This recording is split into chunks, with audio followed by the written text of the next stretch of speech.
Grant, what made you decide to make the fact that you have HIV public? That's a great question because it's all about who I am as a person, and that I'm no longer afraid to talk to everybody about the fact that I'm gay, the fact that I am HIV positive, that I've had cancer, that I've been through a lot in my life, that and that I have something to say, and that it really has to do with fear. I'm no longer afraid to speak my truth. It's good that you're not afraid of that anymore, and afraid to let people know. Mhm. Was it scary at first deciding to talk about that with me on here? Well, I mean, I've been on a few other podcasts, so each time I go on, I'm always nervous. But then, as soon as I start talking to the person, all of that just falls away. So, That's good. Well, I'm thankful that you're on here talking about it, which is a very important thing. So, did you watch before we get into the HIV and AIDS? Did you watch The Real World when it was on? Do you remember that show in the United States? you know what? That one doesn't ring a bell. It's not like 60 Minutes, is it? Or No, it was on MTV.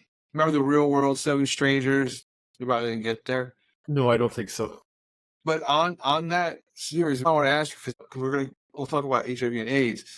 There was a gay man, and I could have sworn he had HIV, and this was in the early '90s, so it was Mhm. on MTV, and they showed what he went through. I think if I can recall, I was really young, so if I recall Yeah. correctly, I also saw reruns that I think the guy's name was Pedro. He had Mhm. HIV. He was gay, and just I thought they showed what he went through, and I Mhm. think he died later on because of HIV. And I was going to ask you because if you had seen it, if you were surprised by that. Are you surprised even hearing about in the '90s program focusing on something like that? Um, no, I mean, big events were when Rock Hudson died of AIDS.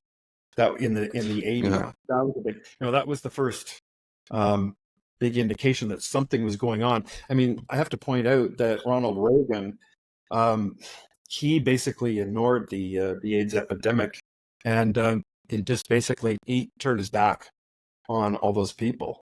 So Yeah, I don't yeah, want because there was a kid named Ryan, right? Some kid named Ryan who, to. so I remember that vaguely, well, very young, where, but they wouldn't let a kid who had AIDS, but you got it through a transfusion, right?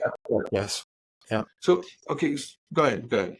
I mean, if you have to look back to the context of 1980, like let me take you back there a bit.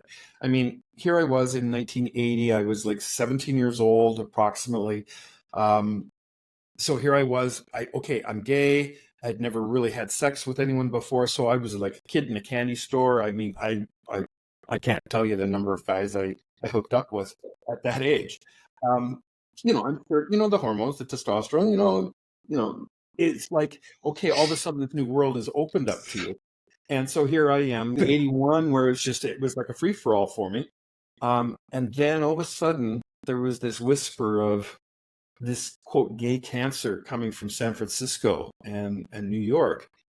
And again, living in a smaller city, So we didn't. it originated in San Francisco. I They know it don't. originated somewhere else, but Yeah, the cluster well, originated there. you know what? And I don't want to stand being quoted, but patient one, I think, was in New York, but I'd have to check it. That's But okay. That's up to me. Just because you're going by memory and what you've seen yeah, and what you've gone through. So I just wanted to wonder. It's from yeah. pretty much your point of view anyway. And I mean, I'd like to point out at that age, I mean, I was, 20, 21. Um, there was that feeling of being invulnerable. I mean, oh, that couldn't happen to me, so I didn't pay much attention to it. And then it wasn't until a, a very eventful day where something actually affected that, and I didn't even know. So I'll jump in.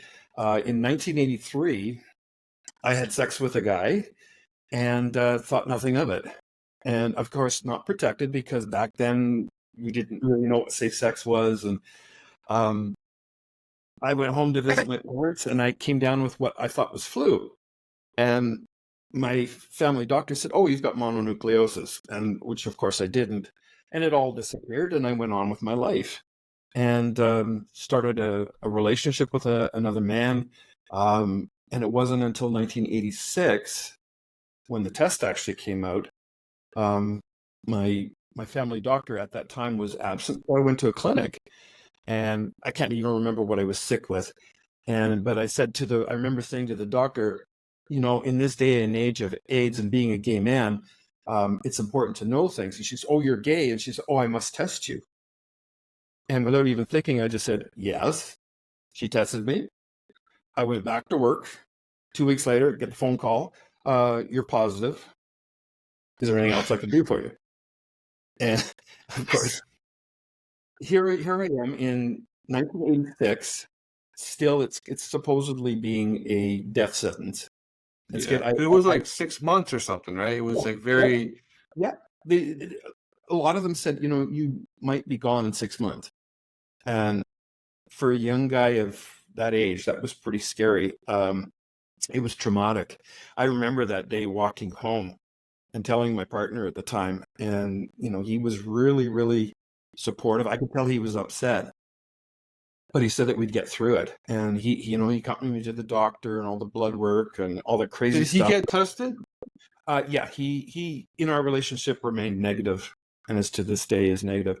Really? Yeah. Yeah, and we didn't have protected sex up until the point. Well, actually, after he found out, we, unfortunately, he didn't. He was extremely afraid, and I mean, he got to the point where he wouldn't even kiss me. So I mean, we had ended up splitting eventually, and Could you understand given the circumstances?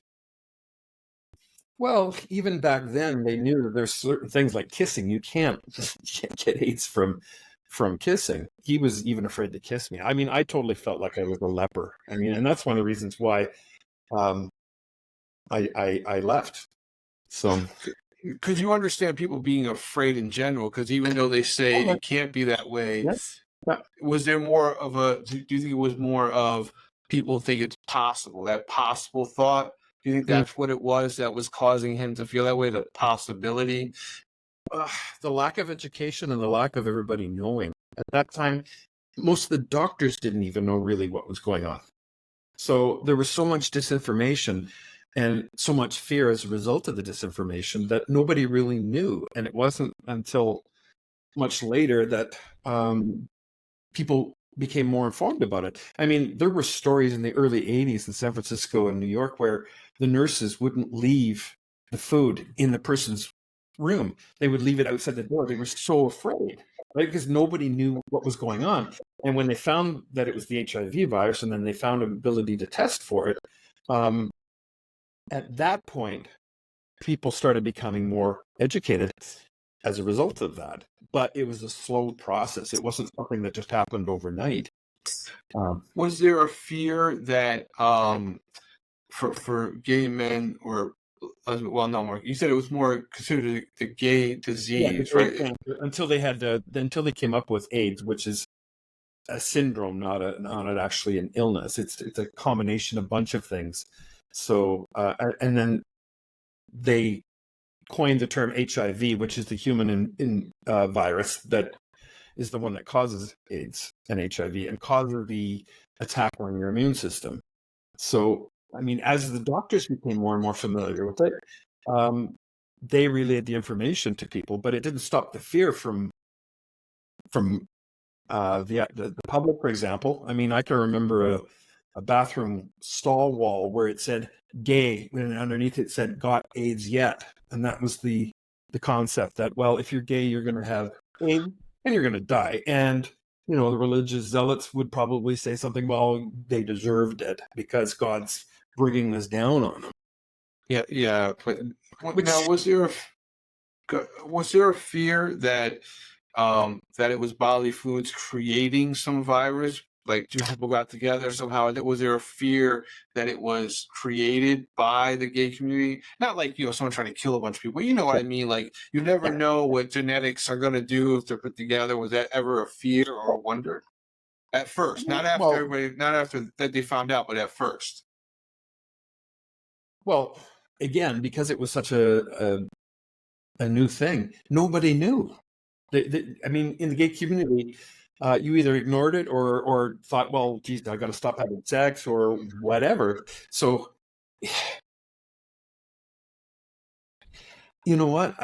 Being a person who was at that age and at that being that young, for me, it was, oh, this can't happen to me. And as a result of me thinking that way, I ended up becoming HIV positive as a result. So when they knew that HIV can be spread by bodily fluids, predominantly semen, um, very little in the saliva and so forth, that it became a stigma because it's transmitted sexually. And what gay men are doing is, quote, abnormal. And so therefore it's a big stigma. And so it became well, you're having gay sex, so therefore this is why you shouldn't be gay. Did did did the doctors and all that say why it affected your community the most at first? Like, why was your community so affected by it? This is a great question, and I'm not a historian. What did you hear? Like, what did you hear? What did you wonder? Like, what coming from someone who became HIV positive and saw your friends, you know, being more promiscuous, or what did you see to make you wonder? Did it make you wonder why that it happened in your community instead of, more straight people? Because, at that point there were more straight people, more Yeah, people being straight. You know what I mean? Like, even gay people being straight, having straight relationships, but it only affected the gay community first, right? Even though they know where it came from after a while, but your yeah. community was affected first, right? Hmm. Well, as a gay person, I just accepted it as being a reality, and I had to accept the discrimination and the stigma around it as well. And even back then, I mean, when I found out I was HIV positive, I think, you got 6 months to live, Grant. Somehow you deserve this. And I hung on to that belief for quite a few years. And it took me, oof, 15, 20 years to come to actually accept the fact that I was going to survive. And so, I went through the first drug that they came out with, which was, it's called AZT.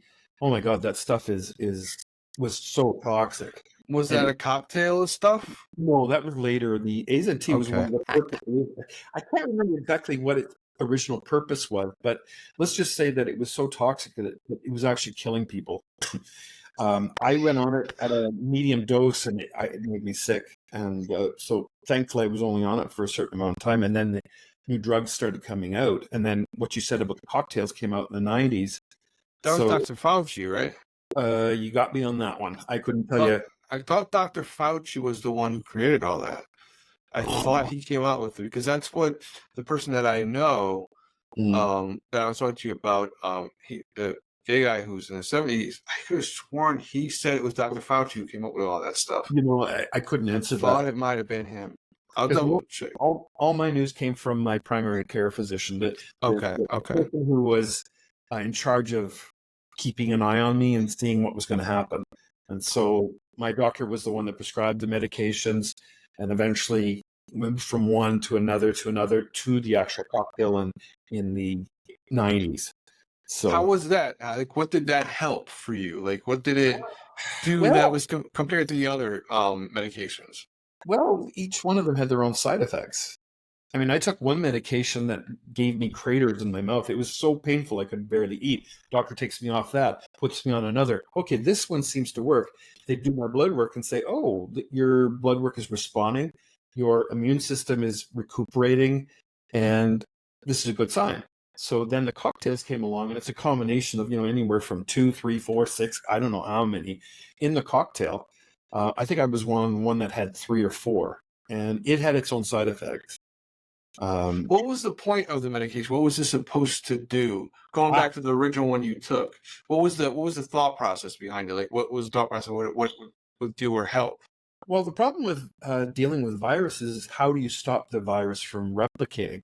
The Okay. HIV virus goes into your immune system, attacks your white blood cells, which are the ones that fight off other illnesses. So if you don't have enough T cells, okay, these are the fighter cells that fight off infections. We all have them, but with HIV, the virus went to those actual T cells and attacked them and killed them, and then it would burst out, kind of like Alien, where the thing Oh bubbles. yeah, yeah, yeah. I've seen it. Yeah, Yeah. where virus literally goes into the cell, reproduces like crazy, bursts out, kills the cell, and then continues to replicate. So So it's pretty quick. It's a quick virus. well, depending on the person, again, it depends on what your predisposition is. I mean, Skid, I have not to this day, and I've been positive for most of my adult life. I have never come to the point where I thought I would have AIDS. So I've been extremely lucky. I managed on all the medications I gave. Some of them were really bad side effects, but when they worked, they prolonged my life. And because I knew after a while that I might survive, I decided to change my lifestyle and go back to school and become a teacher. Were you You know, surprised that you survived it? Were you that much of a oh, surprise for you? even today, even today. Um, I mean, back then, if I'd had a little black book, it would have been virtually empty by that time because I lost so many friends. And I suffered for survivor's guilt for so many years as to why did I survive and they didn't. So, What was the biggest the most that at one point that you lost? Like just the most of like one day, 1 month, like was there a big was it gradually losing people or was like just it, boom, like 10 it, was- people? Like was it like that? it was exponential. Just the more you heard, the more people were dying. And then, of course, in my case, there was somebody at least once a month dying. In some of the bigger centers, they would have funerals like almost every other day. So it was, yeah. So what would you see physically of people that didn't make it? Like was it did they get really thin? Did they like Well, what was the what the body what their body was going through that you well, noticed? wasting because the virus, basically sucks the life out of you.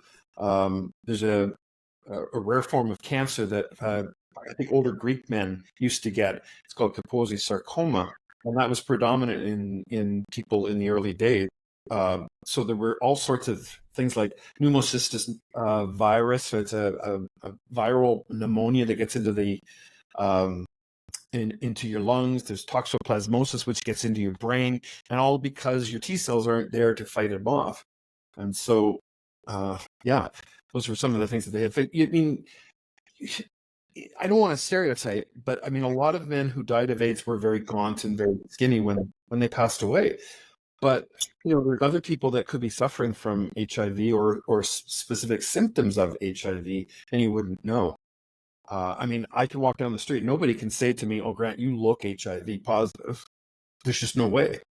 Um, I mean, if you're asking me, at what point did I think I wasn't going to die? I think it was the year that I decided I'm going to go back to school and get a degree and become a teacher. And I made a promise to myself. I said, if you can teach for 1 year, and then if you were to croak afterwards, you could at least say, you did something in your life that was worthwhile. And you taught in Canada, right? Yep. And I just retired this week. I've taught for 30 years. And the looking back and saying, I made it through 30 years of teaching and never once did I give up on myself because of HIV. HIV became something that was in the background. I mean, I took my pill at night, but it was you're living a life. And I lived all sorts of things in those times. I mean, I had Did you partner. have did you have to tell people at the school that you were HIV positive? Was that something that you had to tell? Nope, nope. I don't believe it's something that you have to tell other people. I mean, No, I'm talking about because it's a teaching. It's like that type of oh, environment. Did they what? Did you have to tell them no, because of that type of environment? no, because there were laws to protect people against that. I mean, you because there would be too much. It'd be too easy to say, "Oh, well, that teacher is HIV positive. We can't have him anywhere near children. Well, What year did you become a teacher? ooh,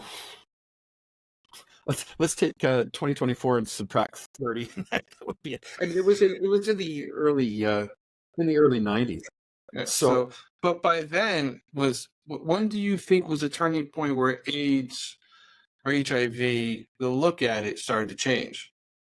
in the gay community, after safe sex initiatives and cocktails, and more people surviving, um, because at that point there were intravenous drug users, hemophiliacs, straight people now that were getting it. So it was becoming a broader situation. It just happened to be the gay men that were the first hit by this because of the virus's ability to be transmitted through the sexual fluids. So, um, yeah. So, I mean, it wasn't until even I think into the early 21st century that, the stigma, I think it remained, even as maybe it does to some extent even today. But um, I mean, I've told several of my principals that I was HIV positive, and it wasn't out of fear for them knowing that I had to be careful. It was more about my health and not letting the stress get to me enough that it would make me sick. So, Were you ever afraid of getting cut? Like, did that worry you? um, at school, Yeah. no, no. If there was any chance of any kind of blood on my part, I would immediately deal with it. I mean, most schools have the protocol of gloves and so forth, and how you deal with these things. So it became a non-issue. I mean, back at some point, you got to ask yourself, well, could a child be HIV positive? Could a parent be HIV positive? Could a teacher be positive? So they had to be universal precautions around preventing the transmission of it. So for me, yes, I was hyper vigilant. If I had any kind of bleed, I would immediately separate myself, deal with it, cover it, and then move on. So, I mean, kids get nosebleeds all the time. They get straight blues and everything. So you have to pull the gloves on and treat it and then report it to the office and, all that. So, were there fears on my part? No, because I knew in my heart that it would be virtually impossible to transmit it to anyone else. So it was never a fear. It was more a fear in my mind that if people found out, that they would probably not want me to be a teacher. It was Okay. more Okay. well, So, what do you think was besides now? I remember Magic well, Johnson coming right. out. Do you feel anything like that all of a sudden turned the tide of taking uh, HIV more seriously? Because you said, I think in the beginning, you said Reagan, right? Or something. No, did you Yeah, say well, that or not? Ronald Reagan basically ignored the pandemic or the epidemic and didn't acknowledge it and just let the people die. He didn't do anything about it. I'm not trying to be political, but um, you know, back in that particular time, it was just, well, we don't see this as a problem because it's not affecting the main population. You know, But what do you think? What do you what do you think caused it to where um, people started taking it more seriously that it's going to affect everyone? Like, well, was there a specific situation that you noticed that happened in the world, or well, I mean, when Rock Hudson died of AIDS, I remember people in my office saying, "Oh, well, turns out he's a homosexual, so that's why he's got AIDS." But then Magic Johnson, later tested positive and came out as having HIV. So I think it was a gradual process as more and people came forward and more was known about it. So I think that about the time of Magic Johnson, I think was kind of a turning point. because I remember that there was a press conference and he had to quit the NBA Yeah, because of that. yeah. So now they have much newer drugs now that they came out with in the past 10 years, 5 years, something like Oh that, yeah, right? yeah. There's still new stuff coming out. So I mean, the current What's medication I take one pill a night, and it's I've been taking it for about 20 years now. is it different from the cocktail? Oh my God, yes. The particular pill I take right now, I can't have calcium before I take my pill. That's it, because it negates the effectiveness of the drug, but no side effects. Is this the drug that makes it to where non-traceable, like, or you can't transmit it? Is that the drug you take? Well, all of these drugs, that was the goal, was to reduce the virus from reproducing. And so, what you will hear from a test is the person does he or she have a zero viral load, and that means when they test your blood, they can't find evidence of the virus in your system. And I have been zero viral load for 25, 30 years. So, Did you think that was ever going to happen when it first happened to you? well, in those first years, sorry, there's a good popping up. That's fine. I'm talking. I mean, in the early 80s, no. I mean, I lived with the depression of, well, you're going to croak, Grant, you're going to die. And even into the early 90s, once the cocktails hit, and again, I went to school, became a teacher, I realized, well, geez, I've got a future for the first time. So, How did you tell your parents? ooh, we got to back up to the 80s on that one. I know we have to back up, but how did you tell them? Like, what was it like when you realized that you had to tell them that Well, you have HIV? well, What was the feeling like? The realization that you're gonna tell them. I thought, well, there's no reason not to tell them because, if I get sick and die, they at least need to know why. And the day that I eventually went home to my parents and sat them down and said, okay, Mom, Dad, I'm HIV positive. The first thing that happened was Mother turned to Dad and said, see, I told ya.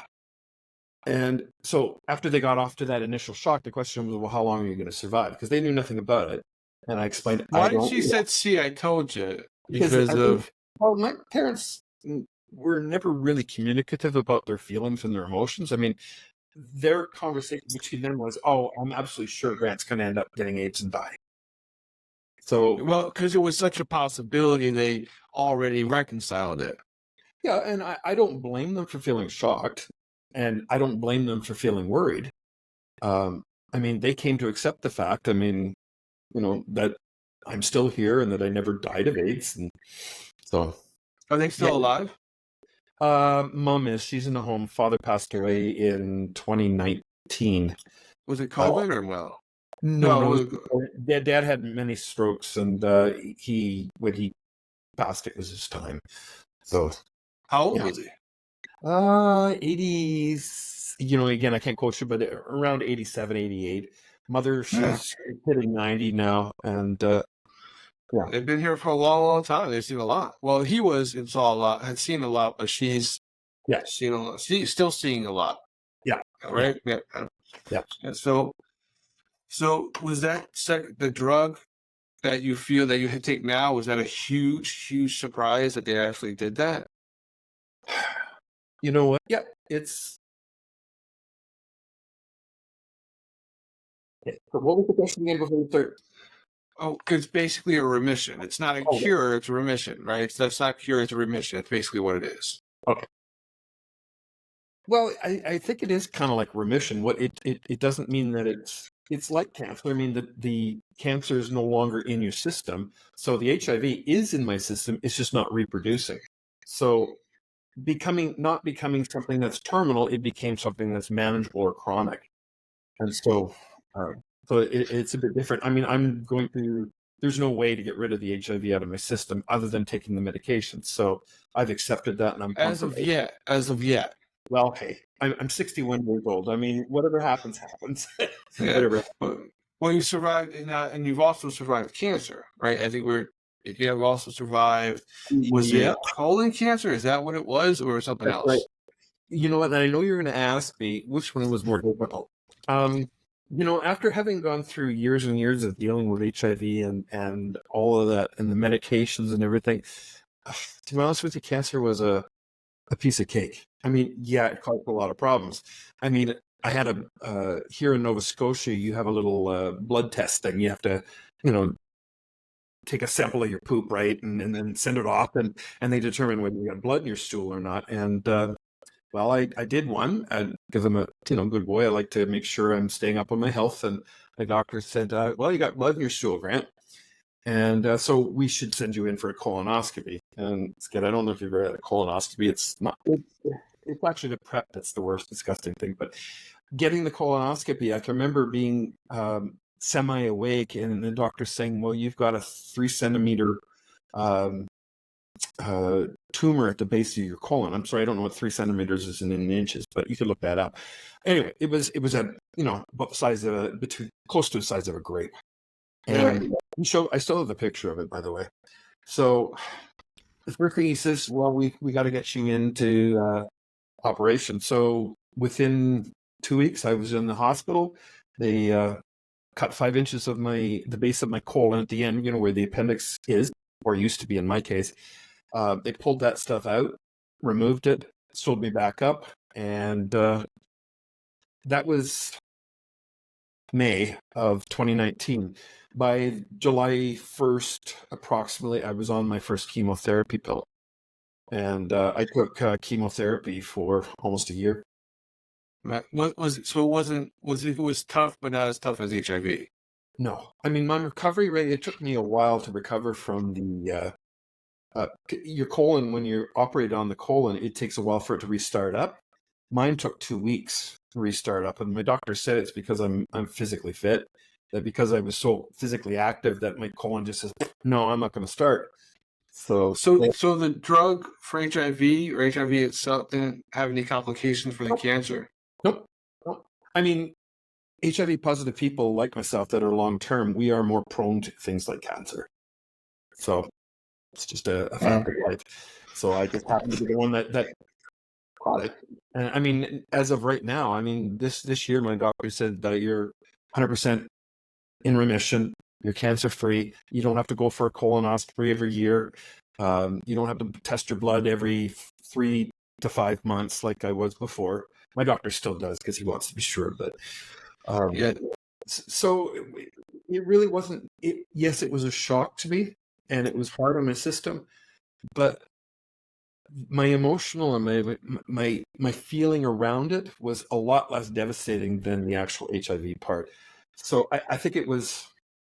Oh, it was so much more easy. You've already dealt with survival, pretty much. Exactly. I think you've hit it on the head right there. Is that I've already gotten through something major in my life. This in itself is just another one of those roadblocks that you've got to get over in order to survive. And I did it.